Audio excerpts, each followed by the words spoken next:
Guys, we have absolutely major stuff to get to today.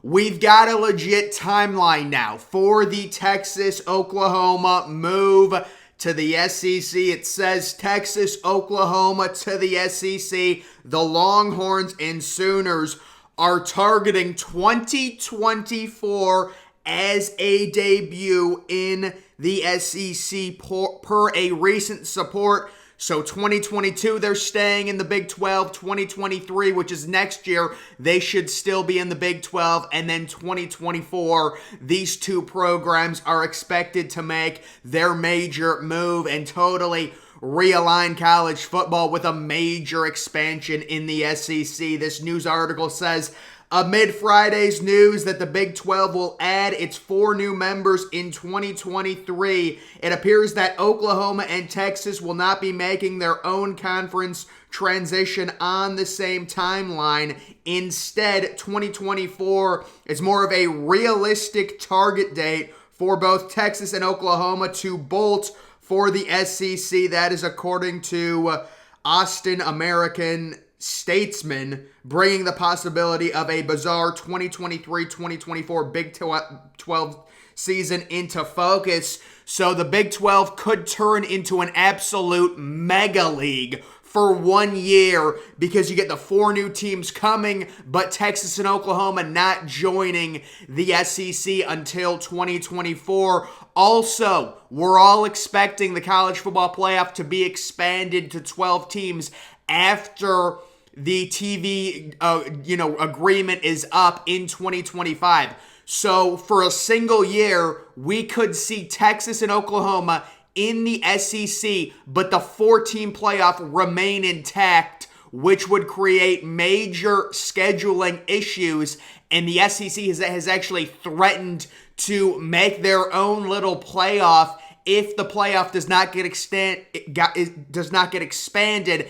And the reason for that is because you're going to have so much scheduling imbalance when you compare the SEC to any other conference due to Texas and Oklahoma joining. You could be a team like Florida. You could have 3 losses, but the 3 losses could be at Oklahoma, at Alabama, and at Texas A&M. And you could say, listen, it's a 4-team playoff. How are we supposed to make a 4-team playoff when we have such a tougher schedule than some of these Pac-12 teams, than some of these, ACC teams? So that's why the playoff has to get expanded to allow 2 or 3 loss SEC teams into the playoff. That's mainly why they're going to be expanding it. And I think they should expand it because there would just be ridiculous scheduling imbalance, and you would have teams in the SEC that legitimately have 2 or 3 losses arguing they should be ahead of a 1-loss ACC champion because they would have such a tougher schedule with Texas and Oklahoma joining what is already the most stacked conference in college football. But a very unique dynamic at play. You're talking about Texas and Oklahoma staying in the Big 12 for the next 2 years, and you also have those 4 new teams joining the Big 12. It would create an absolute super conference for 1 single year, and then in 2024, you would have Texas and Oklahoma joining the SEC and making that a super conference. The article goes on to say, however, it's expected that those fees would be more manageable in 2024. So there's some big time fees that Texas and Oklahoma would have to pay if they want to leave the Big 12 due to some sort of TV deals they have in agreement. And apparently those fees get a lot less by 2024, which is why this article is kind of, saying they're going to leave in 2024. The deal officially expires in 2025, but again, those fees become more manageable when it comes to being paid. Texas and Oklahoma are going to make more money going to the SEC, so they could say, even if we have to pay a few fees for leaving early, we're going to make so much more money being in the SEC off of that SEC TV deal. It's fine, we can pay the extra fees to leave a year early and join the SEC in 2024. It says official word from the SEC on conference realignment last year was that Oklahoma and Texas would be league members in 2025. which is a lot more of a realistic timeline in my opinion, because if they join in 2024, again, the 4-team playoff, it cannot be expanded until 2025 at the earliest. So if they join in 2024, you're going to see an issue because, only 4 teams make the playoffs. You think guaranteed 1 team from the Big Ten, Clemson from the ACC, Notre Dame maybe, and then a bunch of SEC teams. With this, these teams are going to face tougher schedules. It's going to be tough to get, really compare teams from the Big Ten to the SEC. If you've got teams in the SEC playing 5 or 6 extremely tough games, the schedule is only going to get more tough, and the conferences are only going to be more imbalanced. That's why I was against Texas and Oklahoma joining the SEC in the first place. We don't need super conferences. There's no reason for them.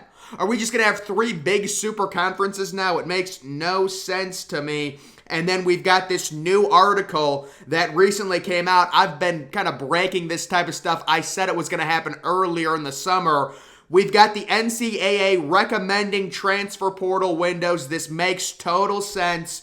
The proposed transfer recommendations are intended to stabilize the transfer environment, and this makes complete sense. Listen, you create 2 transfer windows so coaches know after a certain point a recruit or a player on your roster randomly cannot enter the transfer portal. It'll really clean up rosters and make it easier for coaches to know which players they have and which players they don't have. Of course, right now it's just completely wild, and we're seeing players at any point in time enter the portal, which makes it very hard if you're a head coach when it comes to how many players you're taking in your next recruiting class and things like that. Maybe you take in 23 kids, but then 3 or 4 kids say we're going to the transfer portal, and you're like, we probably should have taken in 26 or 27. Now we have more scholarships, and there's an imbalance. So you make the 2 transfer portal windows. I would say one right after the season, like a 2-week period right after the season, when you tell kids this is when you have to enter the portal if you're gonna, and then another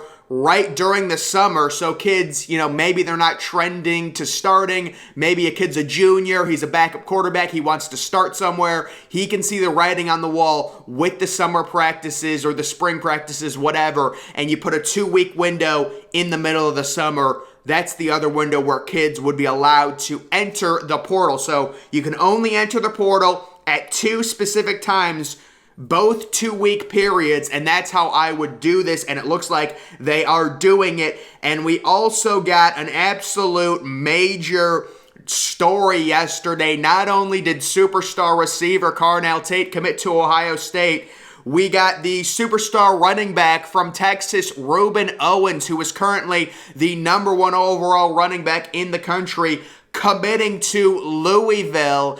And Louisville at this point is completely off the rails when it comes to NIL. This kid got a 7-figure deal from Louisville. A&M is pissed. Texas is pissed. Those were the 2 schools that had, thought to have been the leader. He takes a visit this past weekend. It was a major recruiting weekend for Louisville, said to be their biggest recruiting weekend in school history.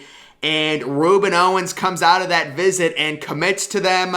Not sure what type of NIL deal they gave him, but it was a 7-figure deal. And we've got Rueben Owens tweeting, "I will not be taking no more visits unless it's to Louisville." I wonder if that was a stipulation in his NIL deal that you couldn't take visits anywhere else when he agreed to that. I'm guessing it was. But this NIL stuff, Louisville, they also landed earlier this month a top 100 receiver, DeAndre Moore Jr., who's a superstar in his own right. He's a very, very good receiver. Louisville right now putting together one of probably their best class in program history, mainly thanks to NIL. So very interesting to see some of these smaller programs actually be able to recruit on, and beat Texas and Texas A&M for 5 stars. The number 1 running back here, Rueben Owens, committing to Louisville. So that is just a major story there. Of course, we've got other stuff going on, but guys, the main stuff right now, we're looking at 2024 for both Texas and Oklahoma to join the SEC. Their contract expires in 2025, but the fees become a lot more manageable in 2024. If they wanted to join the SEC, let's say in 2023, they would have major fees due to them leaving their TV contracts they have. So they're not going to leave in 2023. More than likely, it will be either 2024 or 2025, with 2024 right now seeming to be the trending date for Oklahoma and Texas to make the absolute major move. And it also sets up that awkward one-year window where you're going to have those 4 new teams joining the Big 12, and it would create a super conference, because in 2023, if those 4 new teams join the Big 12, you would also still have Texas and Oklahoma there for one more year before they leave for the SEC in 2024, if that's when they're going to leave. So a lot of this is speculation. A lot of it is still up in the air, but that's the situation. And then recruiting, the NIL is completely out of control. I've talked about it a number of times. There's nobody that's going to police it. And not punishing a program like Texas A&M last year for blatantly weaponizing the NIL is only going to make things worse, and it's only going to enable and empower some of these other programs to also operate under the Texas A&M way of thinking, which is, you know what? It might not be legal, but if the NCAA is not going to enforce it, we're going to do it anyway. And that's what Louisville thinks. That's what Oregon thinks. That's what LSU thinks. That's what Tennessee thinks. Tennessee, it's on record. Tennessee signed they're signing. They have him as a commit right now.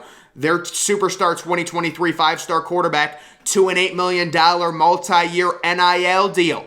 So this is completely out of control at this point. And, I've beaten it to death, but the NCAA not doing anything, the lack of action, it's going to make things worse, and you're going to see stuff like this. Louisville landing Reuben Owens, blatantly using NIL. I mean, honestly, I think it's kind of cool a 5-star is going to Louisville personally, but again, it's like you really don't want to promote that type of recruiting. Either way, I mean, Texas A&M's doing it. There's a lot of other schools doing it. It's not just A&M. It's not just Louisville. It's Oregon. It's Tennessee. It's Florida. It's Miami. All those schools are really starting to ramp up the NIL, and we will continue to follow the latest developments on that. It's getting big. But guys, that is going to do it for this video. Make sure you're following me on Twitter. Link to that's always in the description. I'm, of course, the Depressed Ginger. Thank you for watching.